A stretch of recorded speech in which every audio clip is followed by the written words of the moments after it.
Good morning friends, हम है DSA ground Nainital और आपके लिए खुशखबरी। हमारे जितने भी खिलाड़ी हैं, खेल महाकुंभ 2024 अक्टूबर माह में प्रारंभ होने जा रहा है। चलिए उसकी जानकारी देते हैं आपको। दोस्तों, विशेष प्रमुख सचिव श्री अमित कुमार सिन्हा द्वारा एक पत्र जारी हुआ है 23 सितंबर 2024 को, जिसमें खेल महाकुंभ 2024 के आयोजन के संबंध में दिशा निर्देश दिए गए हैं। खेल महाकुंभ 2024 का आयोजन जो है, खेलों के प्रति अच्छा वातावरण सृजित करने, युवाओं और दिव्यांगजनों को खेलों के प्रति आकर्षण पैदा करने और 38वें राष्ट्रीय खेल की मेजबानी, जो उत्तराखंड में 38वें राष्ट्रीय खेल होने वाले हैं, उनके दृष्टिगत राज्य में खेलों का माहौल तैयार करने, प्रतिभाशाली खिलाड़ियों को चिन्हित करने के उद्देश्य से खेल शिक्षा और पंचायती राज विभाग के सहयोग से किया जा रहा है। इसमें कौन कौन खिलाड़ी खेल सकते हैं, ये भ्रांतियां रहती हैं। उसमें सबसे पहली शर्त है कि खिलाड़ी को उत्तराखंड राज्य का स्थायी निवास होना आवश्यक है और इसमें ग्राम पंचायत के बालक बालिका, नगर निकाय के बालक बालिका, वार्डों के बालक बालिका, निजी शिक्षण संस्थाएं हैं जैसे उनके बालक बालिका, राजकीय शिक्षण संस्थान के छात्र छात्राएं, सीबीएसई, आईसीएसई या उत्तराखंड बोर्ड से मान्यता प्राप्त निजी शिक्षण संस्थान, उनके छात्र छात्राएं, केंद्रीय विद्यालय के छात्र छात्राएं, जवाहर और राजीव गांधी नवोदय विद्यालय के छात्र छात्राएं, सरस्वती शिशु मंदिर की छात्र छात्राएं, समाज कल्याण विद्यालयों के छात्र छात्राएं और आश्रम पद्धति के भी छात्र छात्र होते हैं और विभिन्न छात्रावास में जो बच्चे पढ़ते हैं वो सैनिक स्कूल के छात्र छात्राएं, निजी कोचिंग ट्यूशन सेंटर्स, ये सभी कहने का तात्पर्य है कि खेल महाकुंभ को कोई भी खिलाड़ी खेल सकता है, बशर्ते उत्तराखंड राज्य का स्थायी निवास होना आवश्यक है।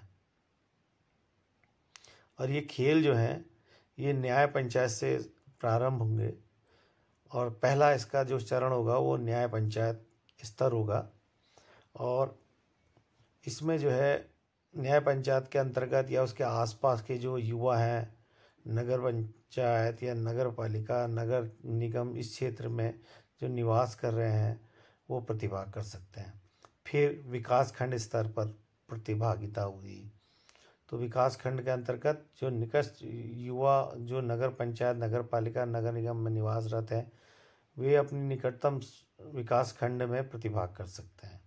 फिर जनपद स्तर पर प्रतिभाग होगा, उसके बाद राज्य स्तर पर प्रतिभाग होगा और पंजीकरण के लिए शासनादेश की तिथि निर्गत हो गई है। उसके बाद अब ये पंजीकरण के काम शुरू हो जाएंगे और सबसे पहले पंजीकरण जो होगा न्याय पंचायत के स्तर पर होगा। यही पंजीकरण आगे जाके आपका काम आता रहेगा। आपने सिर्फ एक बार न्याय पंचायत स्तर पर पंजीकरण करवाना है और ये पंजीकरण फॉर्म आपको पंचायत विकास अधिकारी, ग्राम पंचायत विकास अधिकारी, ग्राम प्रधान, युवक मंथन दल, महिला मंगल दल, पीआरडी, ब्लॉक कमांडर, विद्यालयों में, नगर पालिकाओं में उपलब्ध हो जाएंगे। ब्लॉक स्तर पर प्रतिभाग करेंगे, उनको ब्लॉक के लिए जो है रजिस्ट्रेशन करना होगा। सबसे पहले इसमें देखते हैं अब आयु वर्ग कि आयु वर्ग क्या रहेगा। तो अंडर 14 जो पहला वर्ग है इसमें, वो 11 वर्ष से 14 वर्ष के मध्य उनकी जन्मतिथि होनी चाहिए।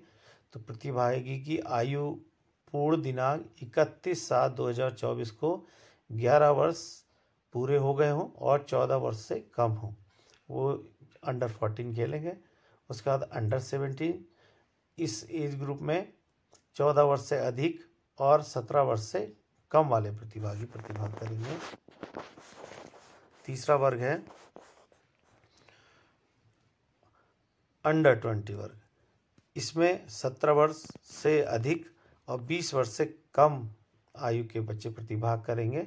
चौथा वर्ग है अंडर 20, इसमें जो 20 साल से अधिक और 23 साल से कम वाले प्रतिभागी होंगे वो प्रतिभाग करेंगे। और 5वां वर्ग जो है वो दिव्यांगजन के लिए है, 14 से 23 वर्ष के लिए। इनका सिर्फ एक ग्रुप रखा है, जिनकी आयु 14 वर्ष पूरी हो गई हो और 23 वर्ष से कम होंगे, वो इसमें प्रतिभाग करेंगे। इसमें 3 कैटेगरी रखी गई हमारे दिव्यांगजन की। पहला है ब्लाइंड T11, पूर्ण दृष्टिहीन हेतु T13, 3 से 6 मीटर की दृष्टिबाधिता हेतु। दूसरा है मूक बधिर और तीसरा है ortho, lower limb, upper limb, wheelchair, spinal. उसके बाद पंजीकरण करने वाले खिलाड़ी निर्धारित न्यूनतम और अधिकतम आयु गणना के अनुसार ही अपना पंजीकरण कराएंगे और एक खिलाड़ी केवल एक ही खेल विधा में प्रतिभाग कर सकता है। न्याय पंचायत स्तर पर किसी भी खिलाड़ी को मार्ग व्यय अनुमन्य नहीं है। विकास खंड, जनपद और राज्य स्तर पर मार्ग व्यय उत्तराखंड परिवहन द्वारा जो अनुमन्य पर्वतीय और मैदानी मार्गों हेतु निर्धारित दरों के अनुसार देय होगा। प्रतियोगी स्थल से जो 15 किलोमीटर से अधिक दूरी पर होगा उसी को अनुमन्य होगा। और प्रतियोगिता के दौरान अपना आयु प्रमाण पत्र, जिस पर प्रतिभागी का फोटो अनिवार्य रूप से चस्पा किया गया हो, यथा स्कूल के प्रधानाध्यापक द्वारा निर्गत जन्म प्रमाण पत्र, ID कार्ड, नगर निगम या अस्पताल द्वारा निर्गत जन्म प्रमाण पत्र, हाई स्कूल की अंक तालिका, ग्राम पंचायत विकास अधिकारी द्वारा निर्गत जन्म प्रमाण पत्र पंजीकरण फॉर्म के साथ अनिवार्य रूप से लगाना होगा। और सभी स्तरों की प्रतियोगिता के दौरान व्यक्तिगत स्पर्धाओं में प्रतिभागियों की कुल संख्या 4 से कम होने की दशा में वो प्रतियोगिता निरस्त कर दी जाएगी। और राज्य स्तर पर आयोजित की जाने वाली प्रतियोगिता में अधिकतम 6 जनपदों की टीम का आना अनिवार्य होगा। यदि किसी विधा में 6 जनपद या 6 टीम प्रतिभाग नहीं करती हैं तो उसको भी निरस्त कर दिया जाएगा। अब बात करते हैं खेल विधाओं की कि कौन कौन से इवेंट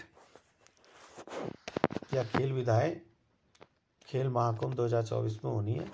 उसमें पहला है कबड्डी, दूसरा एथलेटिक्स, तीसरा खो खो, चौथा वॉलीबॉल, पांचवा बैडमिंटन, छठा फुटबॉल, सातवां टेबल टेनिस, आठवां ताइक्वांडो, नौवां बॉक्सिंग, 10वां जूडो, 11वां हैंडबॉल, 12वां बास्केटबॉल, 13वां कराटे, चौथा हॉकी, 5वां मुर्गा झपट, छठा मलखम्ब, 7वां योगासन की प्रतियोगिताएं निम्न तालिका के अनुसार संपादित की जाएगी। देखिए, इस तालिका के अनुसार हमें पता लग जाएगा कि न्याय पंचायत विकास खंड स्तर, जनपद स्तर पर कौन कौन से खेल प्रारंभ होंगे। अंडर 14 बालक बालिका के लिए न्याय पंचायत स्तर से ही स्तर पर कबड्डी, एथलेटिक्स, 60 मीटर की दौड़, 600 मीटर की दौड़, लंबी कूद, ऊंची कूद, गोला फेंक, वॉलीबॉल और खो खो की प्रतियोगिताएं आयोजित होंगी। फिर इनसे चयनित प्रतिभागी ही विकास खंड स्तर पर प्रतिभाग करेंगे। इवेंट्स हमारे वही रहेंगे, कबड्डी, एथलेटिक्स, 600 मीटर की दौड़।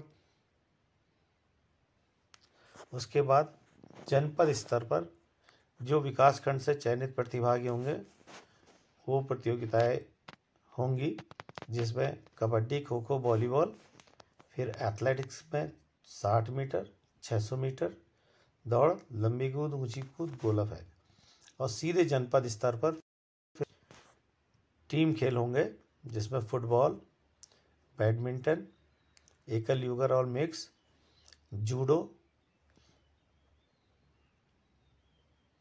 बालक बालिका, बॉक्सिंग, बालक बालिका, टेबल टेनिस, एकल युगल, मिक्स, ताइक्वांडो, बालक बालिका, कराटे, बालक बालिका, बास्केटबॉल, हैंडबॉल, मलखम्ब, हॉकी, मुर्गा झपट, बालक बालिका। अंडर 17 में न्याय पंचायत स्तर पर athletics 100 metre, 200 metre, 400 metre, 800 metre, 1500 metre, 3000 metre, लंबी कूद, ऊंची कूद, चक्का फेंक, गोला फेंक, भाला फेंक, 4x100 metre relay, kabaddi, kho kho, volleyball की प्रतियोगिताएं संपादित होंगी। यही आगे चलकर ब्लॉक स्तर पर ये इवेंट्स होने जो न्याय पंचायत नगर पालिका से जो चयनित होंगे वो ब्लॉक स्तर पर प्रतिभाग करेंगे। उसके बाद जनपद स्तर पर चयन के आधार पर जो चयन ब्लॉक स्तर पर होगा वो प्रतिभागी चयनित होकर जनपद स्तर पर कबड्डी, खो खो, वॉलीबॉल, एथलेटिक्स के वो सारे इवेंट्स प्रतिभाग करेंगे। और सीधे जो जनपद स्तर पर प्रतिभाग होगा अंडर 17 में, उसमें बैडमिंटन, एकल युगल मिक्स, फुटबॉल, जूडो बालक बालिका, बॉक्सिंग बालक बालिका, टेबल टेनिस, एकल युगल व मिक्स, ताइक्वांडो बालक बालिका, ये प्रतियोगिताएं संपादित होंगी। सीधे ब्लॉक स्तर पर अंडर 20 यानी 17 से 20 वर्ष आयु के बालक बालिकाओं की प्रतियोगिताएं ब्लॉक स्तर पर प्रतिभागी होगी। तमाम सारी प्रतियोगिताएं यहाँ संपादित होंगी और ब्लॉक स्तर से जो चयनित होंगे वो जनपद स्तर पर वही खेल में प्रतिभाग करेंगे। और सीधे जनपद स्तर पर जो अंडर 17 to 20 अंडर 20 की प्रतियोगिताएं होंगी वो बैडमिंटन, एकल युगल और मिक्स और साथ ही जूडो। बालक बालिका वर्ग में फिर boxing, taekwondo, table tennis, handball, basketball और हॉकी, मुर्गा झपट, मलखम्ब की प्रतियोगिताएं अंडर 20 वर्ग में आयोजित होंगी। अगला वर्ग है अंडर 23। इसमें kabaddi, volleyball, basketball, badminton, athletics, सभी दौड़ें, 800 मीटर, 1500 मीटर, 10,000 मीटर की दौड़ बालक की और 5,000 मीटर दौड़ बालिका, लंबी कूद, ऊंची कूद, चक्का फेंक, गोला फेंक, भाला फेंक और 4x4 मीटर रिले की दौड़ होंगी।